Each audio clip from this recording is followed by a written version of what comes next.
every candidate. And of course, we can only appoint one person, and those parties that have not been appointed, we encourage you to apply again should there be another vacant seat and or run for election in November, as stated by Director Peterson last time. So at this time, we will have a report from the Ad Hoc Committee Chairman, Mr. Ballentine. Mr. Ballentine, the chair recognizes you. Yes, thank you. And again, I would like to express my appreciation for everybody that applied. Thank you very much. And with that being said, the committee would like to recommend to the board Andrew Parker for the position of director. Is there anything else with that you'd like to report, Director Ballentine? No. Would you care to make a motion? Yes, I'll make that a motion. Second. Okay, a motion and a second. Is there any public comment on this item? I'll just make a Yes, Mr. comment. I think you made a good choice. Thank you, Doug. I think Andrew's a good guy. I think he's going to look out after the Spaceport well, and also the district, people within this district. Well, thank you very much. I think that's the first time I've ever been told as an elected official we made a good choice. Thank you. Make sure that's on the record. Any other public comment? Okay, we have a motion and a second. All in favor say aye. Aye. Motion passes. Welcome to the board. Thank you. Mr. Parker, the secretary will swear you in at this time. And thank you for everybody's competition. Appreciate it. All right, I'll just stand up here. This oath is for the Office of Director of the Mojave Spaceport. So I'd like to raise your right hand and repeat after me. I state your name. I, Andrew Parker, do solemnly swear that I will support and defend the Constitution of the United States. Do solemnly swear that I will support and defend the Constitution of the United States And the Constitution of the State of California. and the Constitution of the State of California Against all enemies, foreign and domestic. against all enemies, foreign and domestic. That I will bear true faith and allegiance to the Constitution of the United States. I will bear true faith and allegiance to the Constitution of the United States And to the Constitution of the State of California. and the Constitution of the State of California. That I take this obligation freely. That I take this obligation freely, Without any mental reservations or purpose of evasion. without any mental reservations or purpose of that evasion. And that I will and faithfully discharge the duties upon which I am about to enter. I will faithfully discharge the duties that I am about to enter. Close enough? This morning.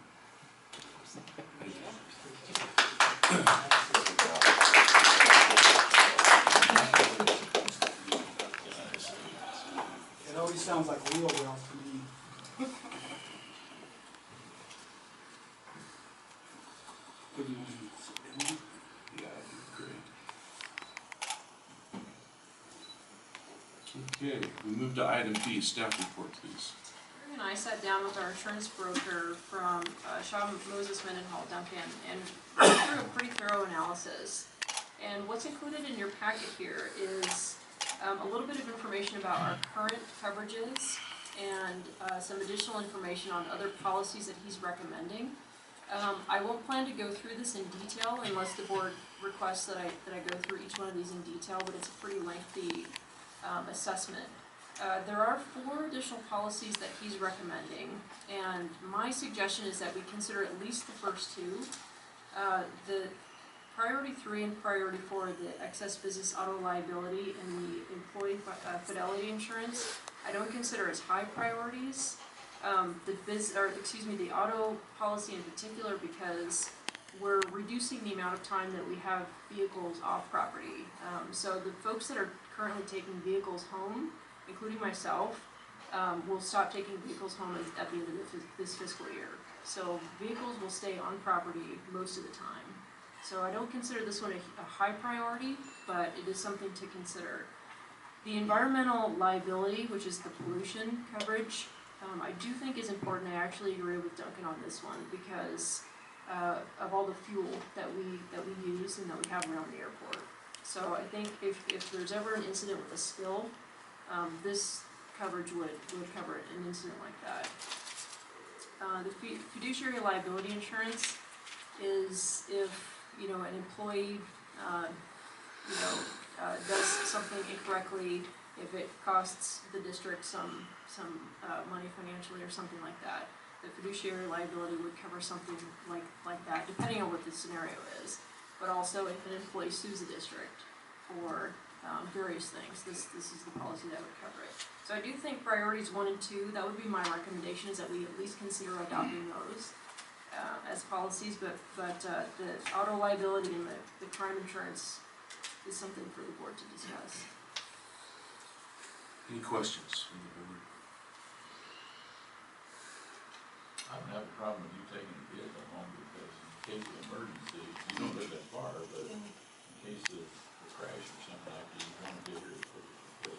Yeah, and what I discussed with the management team is I feel like we're all in a position where we're sort of all on call automatically.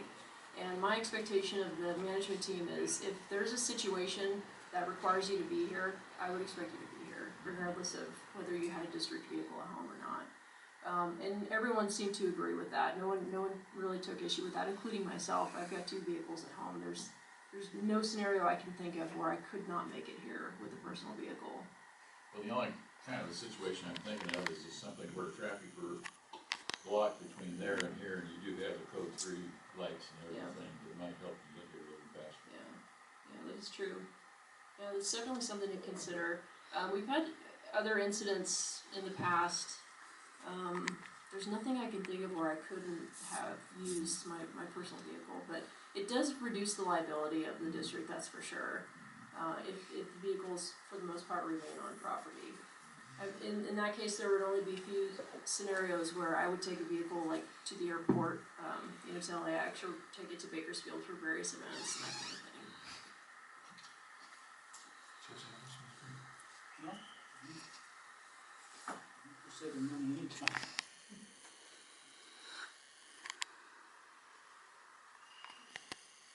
Any public comment on this one? Only thought I had is with regard to Bill's thought on the code 3 lights or whatever, maybe if you had one vehicle that there was a rotating assignment where somebody would be on rotation to be the primary responder or something, and you'd have one vehicle instead of all of them. MPUD does something like that. They have a person on call each night and they take a vehicle and radio home. Let's get back, we've traveled a little off point here. So staff recommendation is to approve the acquisition this new fiscal year of priority 1 and priority 2, which is environmental liability insurance, pollution, legal liability insurance, and fiduciary liability insurance. So is there any questions from the board or comments from the public on those items? Do you like action on that, man? I would, just so we can kind of wrap up, because it's gonna take them a little bit of time to develop an actual quote, and I'd love to be able to just put that into the next year's budget if at all possible. So these are estimates, and based on previous information that he's pulled for us in the past, it's gonna actually have to go through underwriting, through the full process to get an actual quote, but I think these are gonna be very close figures. I have a question for council. Council, what are your feelings regarding environmental liability insurance for the district as a governmental agency, and the amount of insurance that they're recommending? If you have a fuel farm, you absolutely should have that insurance. And I guess I'm a little surprised that you don't. So, yes, and I don't remember what was the amount That was gonna be my next question, is 1 million enough? Yeah, That can be spent at the heartbeat. so the only question in terms of the $1 million limit would be, will your excess policy cover any difference? Or is the pollution excluded? Pollution is probably excluded under your excess policy. So you might bump this up. Coverages commonly today are 2 and 4. So 2 per incident, 4 aggregate. So you might look at bumping up to the $2 million limit, but you should have pollution liability. And what's your comment on fiduciary liability insurance?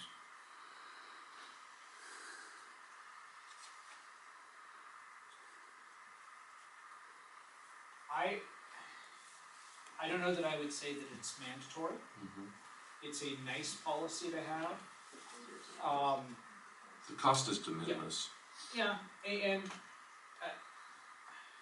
you know, the type of stuff that we're talking about is, you already have an employment practices policy, so if you're sued for wrongful termination, you're covered under your policy for that. So this fills in some gaps, and I think Karina attached some examples of what it covers so that you can see that. It's a nice policy to have. I wouldn't say it's mandatory, like the pollution liability.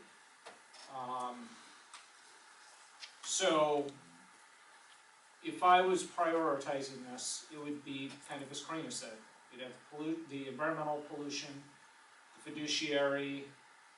I would probably do the fidelity crime before the excess auto, because you have auto, right? So this is just excess coverage. So in order to get into your excess coverage, you know, you're gonna have to hit a busload of people coming down the mountain and kill, 60 people on the bus. So that's kind of how I would prioritize them. You already have your auto policy with your CGL policy. Is that, Duncan's recommendation on the limit for the pollution? He did recommend $1 million. I'm not sure why, I'm happy to ask him. I agree, that million isn't much money. Well, not only that, I'm curious what the premium difference is from 1 million to 2 million. Yeah, and he'll be able to give us those estimates, hopefully within the next 30 days, so we can get it fixed in the budget. What it covers.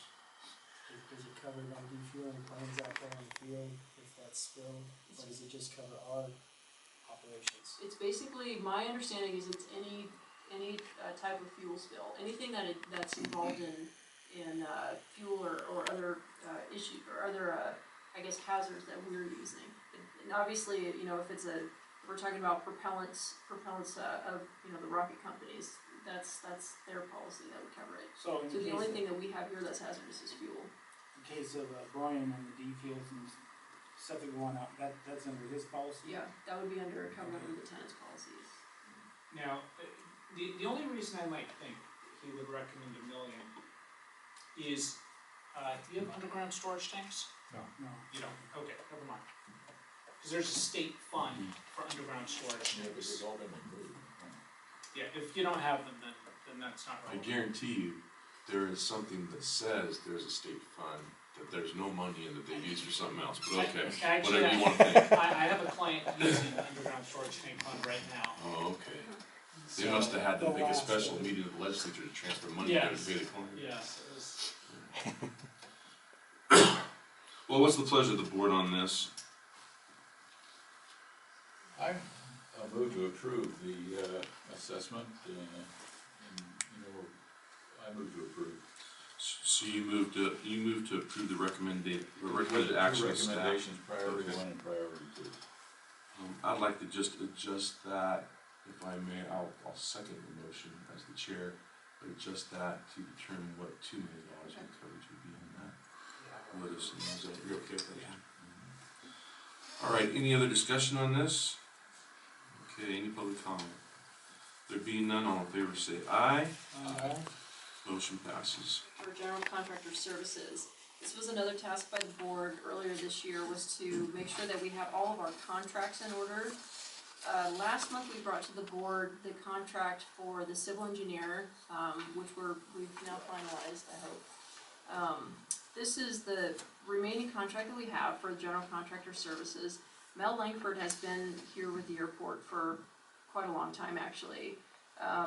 This was the only response that we received to the ad, which was placed both on our website and in AV Press for 2 weeks. So Mel's application or proposal was the only one received, and I do ask for your approval on signing the contract with Mel. I have to say, over the past few months, I've really come to rely on him quite a bit. He has a lot of knowledge of the airport. He works very well with our customers, with our tenants, and it's really easy to outsource things to him because he's got a pretty good pool of other contractors that will come here and do the work under his guidance. So I do ask for your approval on this. Is there any, okay, Is there any public comment on this item? Okay, I have a motion to approve. Second? I have a motion and a second. Any other discussion? I would either recluse myself from voting on this, or I would like to see this, since I am a contractor, I'm an engineering contractor, I'd like to review this till the next board meeting, if you're willing to wait on it. If you're not, I just won't vote on it. Well, we already have a motion and a second on the table. So unless she's willing to withdraw the motion, we're gonna carry forward with the vote. I'd like to carry forward. You wanna carry forward with the vote? Okay. So we have a motion and a second. All in favor say aye. Aye. Motion passes. I'll abstain. I'm sorry. Any note the abstention by Director Park. Yep. Sorry about that, Mr. Park. Give you a little bit of history on what happened here with Monster Fitness. Back in December, the board approved a lease agreement with Monster Fitness, and they're now operating a fitness center on the east side of the Stuart Olin Event Center building. They are successful. They've had now over 500 people sign up, which is excellent. They didn't expect to have quite this many people sign up so quickly. A couple of those deals are with our corporate deals with some of the tenants here, which is actually a good thing, but it's taking them a little bit more time to gain the membership they need just in terms of numbers. So when we originally did this deal with them, we anticipated the equipment purchase, which fell under the district, so we purchased the equipment outright. We own it today, technically, right? We didn't finance it. So there's no third party involved. We anticipated kind of starting payment arrangements with them 6 months after they got their business open. So they moved in December, they opened their doors to the public in January. So they're asking for a little bit more time to start making payments on the equipment. Since we didn't really incur any additional costs, there's no additional cost to the district, it's just depending on if the board wants to continue carrying this for another few months. So the request on the table right now is for them to delay payment start date until October of this year. I personally don't have an issue with that. My recommendation is that the board approve this. I've had conversations with Allen, and he's making additional investments in the facility. He invested in the mirrors and the TVs while we invested in the equipment. There are other things that he's going to be doing to the space. He modified it already with the desk, and he wants to add in coolers to be able to sell merchandise and energy drinks and that kind of thing. He will be starting classes at some point in the near future, so this is something that a lot of the folks around here have been requesting. And then at some point he'll add lockers and benches in the locker rooms. So he will continue to make these improvements. He's just asking for a little bit more time on making the payments. He's very upfront with us about what his expenses are, and he's essentially breaking even today with the staff that he has, but doesn't really have the funds available to start making payments just yet. How many people do you have working for him? He's got 4 full-time, and he's now talking about hiring a full-time sales rep. So the issue that he has is he's got 2 different facilities. He's got the one in Lancaster and the one here. And in Lancaster, there's a Planet Fitness that opened up right next to him. So he's been losing a lot of members unexpectedly because that just happened very recently. So he's been spending a lot more time at his Lancaster facility to try to keep his membership up there. So while he was expecting to spend more time here and recruit more members here, he unexpectedly had to spend more time in Lancaster. When was this payment supposed to start? June 1st? It was for the equipment, it was supposed to start in April last month. So he didn't make it. He did not make it. Are there any public comments on this item? There being none, are there any board questions or We're asking comments? for a 6-month extension. 6-month extension. So what's attached here to the staff memo would be an amendment to the contract if the board were to approve it, and the amendment just delays the payment from April 15th to October 15th. What's the life of these payments? 2 years, I'm pretty sure. Does that sound right? 30 It's payments. 30 payments. Okay, so For 2.5 years. I'll motion to approve. I'll second that. Have a motion and a second. Any further discussion? There being none, all in favor say aye. Any opposed? Motion passes.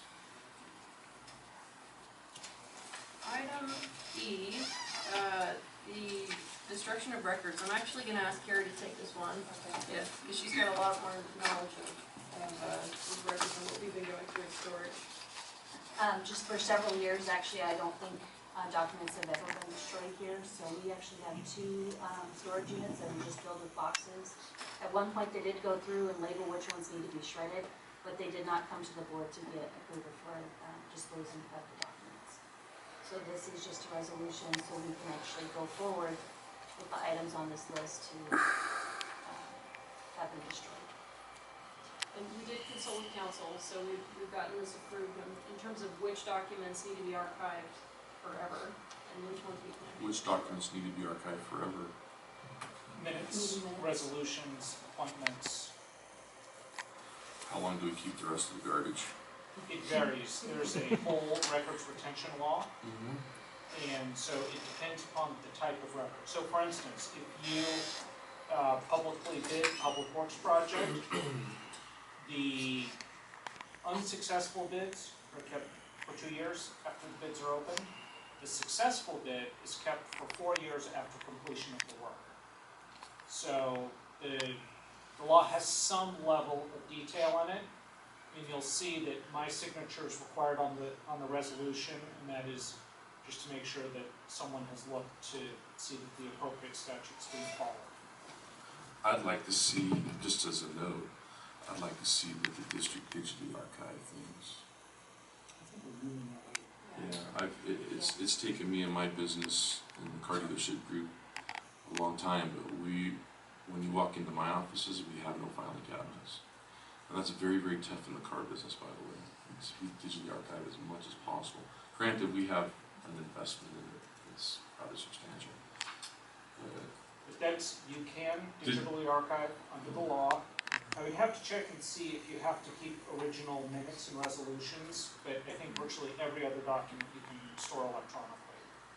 For nothing else, free up some space and rent it out. I mean, that's the lost opportunity cost that we have. So what's the cost to dispose of these?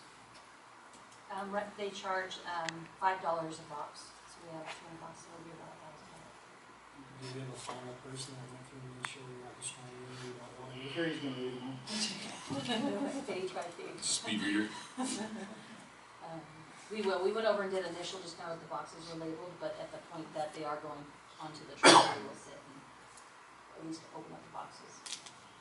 Lucky you. You're gonna save the Bring our lunch boxes, spray, you're gonna yes. save the boxes and reuse them, just dump the stuff. Oh, no, there's a lot of creatures in there. If there's The spiders storage over units. there, count me out. Yes. We ran into a couple black widows and we went over. Just a couple. My wife asked me to move boxes out of my airplane hangar, and you're on your own.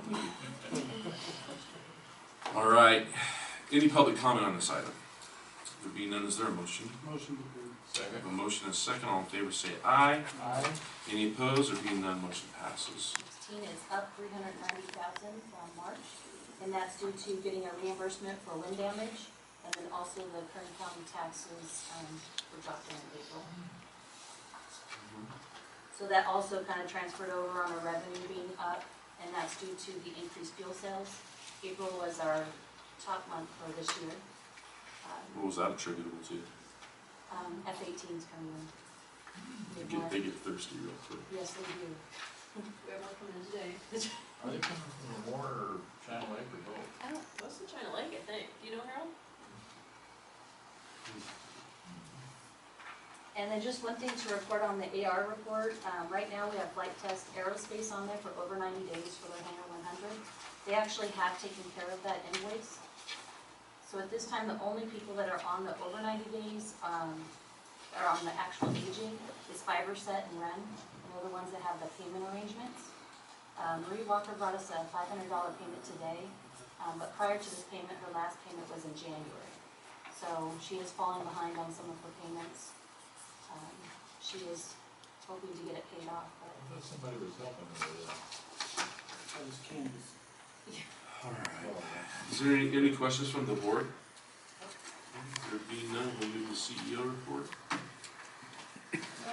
We've made a lot of progress in May in terms of getting some of our goals accomplished. So I've highlighted some of these things here. I won't go through these in detail unless anyone has specific questions.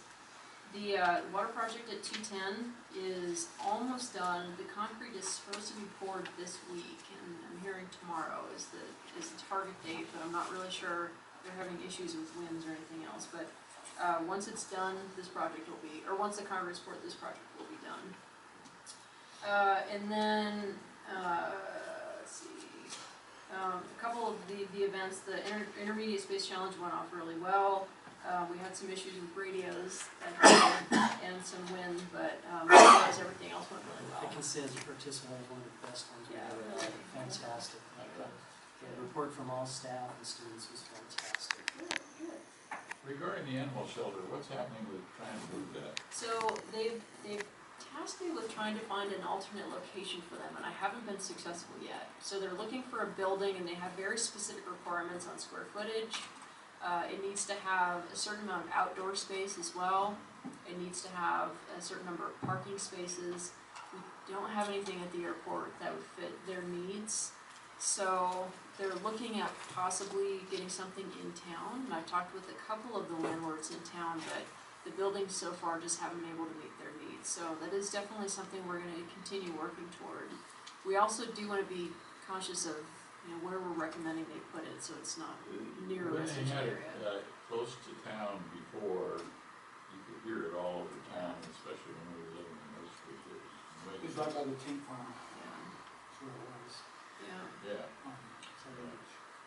The two issues that we have with its current location, nobody can find it. That's the biggest thing. So this is why in the short term I started working with Brian Rush and Kern County Roads on improving the signage around the airport, because we're constantly getting stopped and asked where they are, and we're constantly chasing down dogs that are running around the airport because people just open their door and let them out because they can't find it. I would like the airport government to enhance and better improve its signs on the airport, and I agree with Director Deaver on that wholeheartedly. Yeah, we discussed that last time. That's a good idea. Yeah, I agree. Give it a campus look. Yeah. I want him to go home, put that in his book, but I agree with you 1,000%. No, I put it in last time. Okay, good.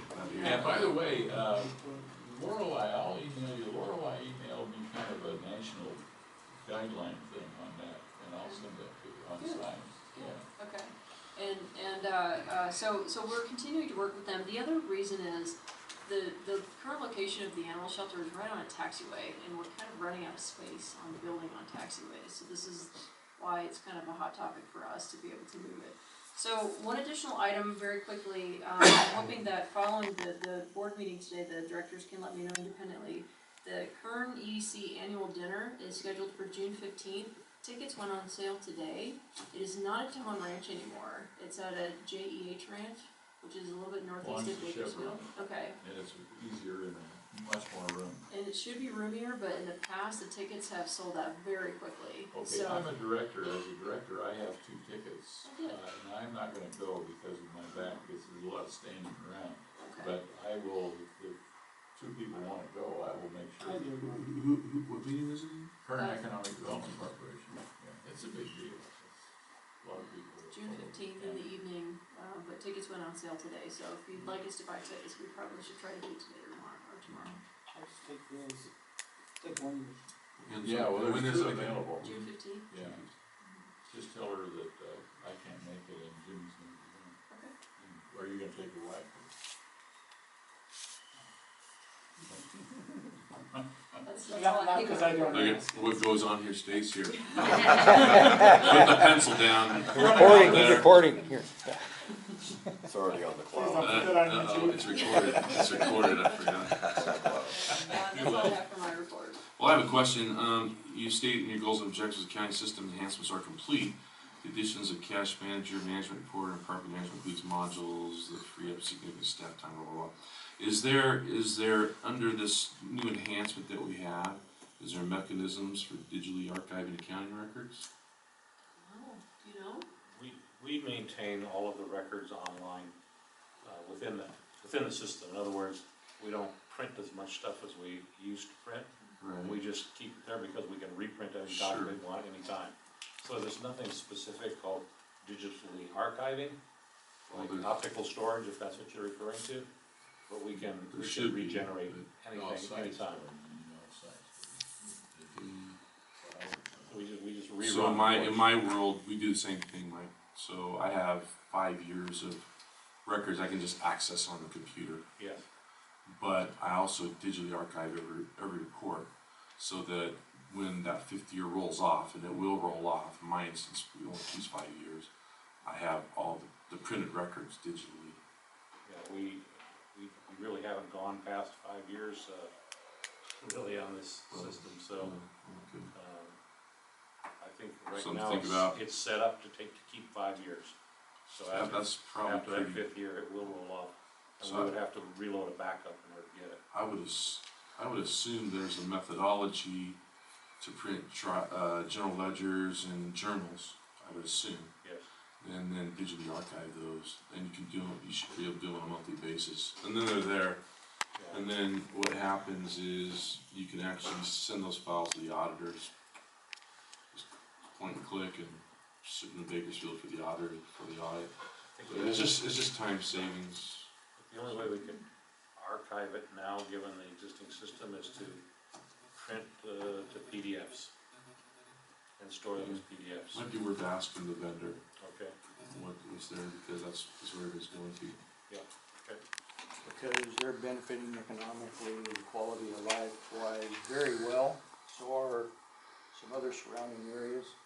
And I don't know what more we can do, but you know, this district was established for the benefit of the people and the businesses who are within the district, and not to try to withhold anything from any place else, but I think we really need to concentrate on benefiting this district as much as possible, because I think we're exporting a lot of the benefit that we have to someplace else. Thank you very much. Well, Mr. Parker, congratulations on being named to Director Painter's vacant chair here at the Mojave Air and Spaceport. Thank you. And I just wondered if I might ask you a couple questions about what you see your part is going to be to fill this director chair. Absolutely. I feel I can bring something to the board with my contractor experience. I'm an engineering contractor. I'm a general contractor. I've been part of the community since 1967. And I think, you know, Mr. Ballentine, Director Ballentine is a businessman, been here for a long time. He's a pilot. Mr. Evans is a pilot, CPA. So I think I can bring the construction side expertise to the board. They bring the entrepreneurship. I do own my own business. I know the community. I've been here a long time. I think I can be valuable to the board. What do you see maybe as one of the goals for the spaceport? Well, the goals are, you know, it's hard to walk in after Stu Witt and keep that legacy going, but that would be our goal, is to keep the direction the spaceport's going, keep the jobs here, keep the community viable. This spaceport is extremely important to the community in keeping us going with good paying jobs, keeping the airport in great shape, our civilian side, our military side, and all the testing that goes on here is world renowned, and we want to keep that legacy going. Mm-hmm.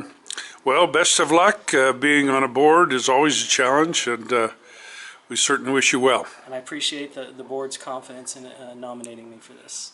Thank you. You're welcome. Good. Good to meet you. Good to meet you.